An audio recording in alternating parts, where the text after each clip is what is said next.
আসসালামু আলাইকুম প্রিয় বন্ধুরা, কেমন আছেন সবাই? আশা করি সবাই ভালো আছেন। বিডি কিচেনের আরেকটা এপিসোড দেখার জন্য আপনাদের আমন্ত্রণ জানাচ্ছি। আজকে আপনাদেরকে করে দেখাবো তপ্ত গরমে তৃপ্ত হওয়ার মতন একটা ড্রিঙ্কস, আর সেটা হচ্ছে খুবই সিম্পল সাবুদানা ড্রিঙ্কস। কথা না বাড়িয়ে সরাসরি আমরা মূল রেসিপিতে চলে যাই।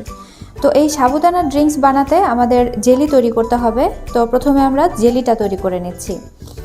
তো আমি চুলায় একটা কড়াই বসিয়ে দিয়েছি। এরপর দিয়ে দিচ্ছি 1 কাপ পানি, দিয়ে দিচ্ছি 2 টেবিল চামচ চিনি।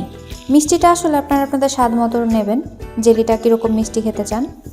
এর সাথে দিয়ে দিচ্ছি 1 টেবিল চামচ লেবুর রস, 1/2 টেবিল চামচ আগার আগার পাউডার।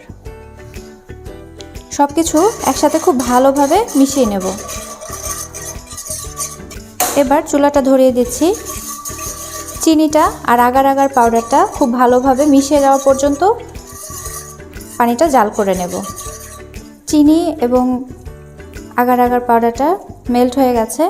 এখন এখানে আমি একটু রং অ্যাড করছি। দিয়ে দিচ্ছি 2-1 ফোঁটা সবুজ ফুড কালার। এখন একটা শুকনো বাটিতে সেট করার জন্য এটা নামিয়ে নেব। আমি একটা বাটিতে ঢেলে নিয়েছি। এখন এটাকে 1 ঘন্টার জন্য রেখে দেব সেট হওয়ার জন্য। তো এটা সেট হওয়া পর্যন্ত অপেক্ষা করছি। ফ্রেন্ডস, ফিরে এলাম এখন ডেজার্টটা তৈরি করতে।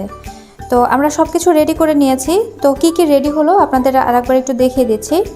এখানে 1 লিটার লিকুইড মিল্ক, আমি এটাকে জাল দিয়ে 1.5 লিটার করে নিয়েছি। আর এখানে নিয়েছি ম্যাঙ্গো ফ্লেভারের আইসক্রিম। এখান থেকে অর্ধেকটা দেবো। এখানে 500 ml আছে, এখান থেকে 250 ml ইউজ করব। 1/2 কাপ কনডেন্স মিল্ক। আপনারা চাইলে এক্ষেত্রে চিনি ব্যবহার করতে পারেন, তবে যদি চিনি ব্যবহার করেন তাহলে দুধটা চেষ্টা করবেন ইভাপোরেটেড মিল্ক নিতে। তো এটা আমার কাছে এখন অ্যাভেলেবেল ছিল না, তো যার কারণে আমি কনডেন্স মিল্ক নিয়েছি। দুধটাকে ডেজার্টটাকে একটু ঘন করবে। আর এখানে অরেঞ্জ জেলি নিয়েছি। যেভাবে আমি লেমন জেলিটা আমি করে নিয়েছিলাম ঠিক একইভাবে আমি অরেঞ্জ জেলিটাও করে নিয়েছি। আর 1 কাপ সাবুদানা সেদ্ধ করেছিলাম, সেটা এখন ফুলে ফেপে 2 কাপের মতো হয়েছে সেই লেমন ফ্লেভারের জেলি।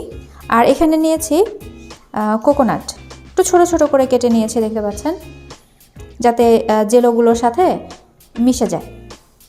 আর সেই নারকেলের পানি, তো 1 কাপের মতো হয়েছে, আমি সেটা এখানে ব্যবহার করব। তাহলে একে একে সব উপকরণ দিয়ে দিচ্ছি। তো প্রথমে আমি সাবুদানাগুলো অ্যাড করব। আপনারা দেখে বুঝতে পারছেন সাবুদানাগুলো সুন্দর দুধের সাথে একদম মিশে যাচ্ছে, ঝরঝরে হয়ে যাচ্ছে। এটার কারণ হচ্ছে পানি দিয়ে ধুয়ে নিয়েছিলাম। তো আপনারাও এক্ষেত্রে এভাবে পানি দিয়ে ধুয়ে নেবেন সেদ্ধ করার পর, তাহলে আপনাদেরগুলো এভাবে সুন্দর ঝরঝরে হয়ে যাবে। তো বাকি 1 কাপও দিয়ে দিচ্ছি।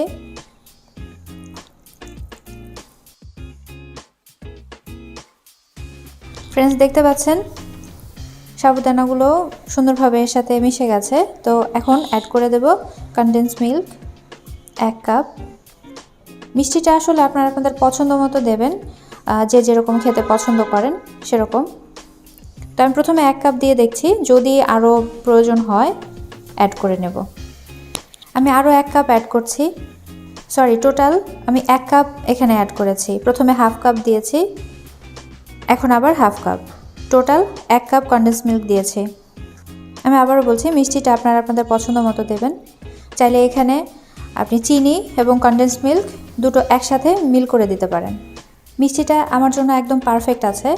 তো আপনারা টেস্ট করে দেখবেন পরিবেশনের আগে অবশ্যই যে মিষ্টিটা কীরকম হলো। তো এখন এখানে অ্যাড করে দেব লেমন জেলি, অরেঞ্জ জেলি, নারকেল কুচি,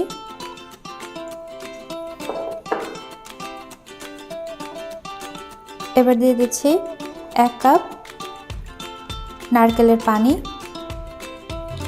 এবার দিয়ে দিচ্ছি আইসক্রিম।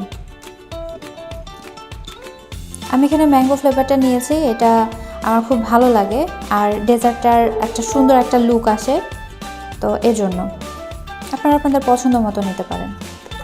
এবার আইসক্রিমটাকেও এর সাথে খুব সুন্দরভাবে মিশিয়ে নিচ্ছি।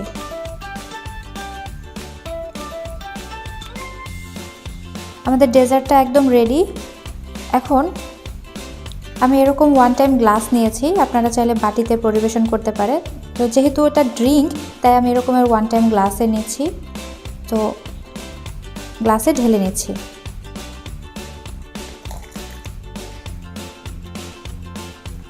এভাবে আমি সবগুলো করে নিচ্ছি, তারপর আপনাদের পরিবেশন করে দেখাচ্ছি।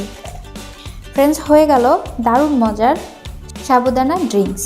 আশা করি এই ড্রিঙ্কসটি আপনাদের কাছে অনেক সহজ মনে হয়েছে, আর খেতে কিন্তু অসম্ভব মজার। আমি প্রায় রমজানেই এটা আমি করে থাকি। সারাদিন রোজার পর এরকমের একটা ঠান্ডা ঠান্ডা ড্রিঙ্ক খেলে সবার মুখে একটা তৃপ্তির হাসি দেখা যায়, যেটা আমার খুবই ভালো লাগে। আপনারাও এভাবে করবেন, আশা করি আপনাদের প্রিয়জনদের মুখেও হাসি ফুটবে। তো দেখতেই পাচ্ছেন এটা কতটা ইয়ামি হয়েছে। এটা দেখতে যতটা ইয়ামি, খেতেও কিন্তু ততটাই সুস্বাদু। তো আমার রেসিপিটা যদি ভালো লাগে তাহলে অবশ্যই ভিডিওটাতে একটা লাইক দেবেন, এবং এরকম পরবর্তী রেসিপি দেখতে চ্যানেলটার সাথেই থাকবেন আর চ্যানেলটা সাবস্ক্রাইব করবেন। ভালো থাকবেন বন্ধুরা, আল্লাহ হাফেজ।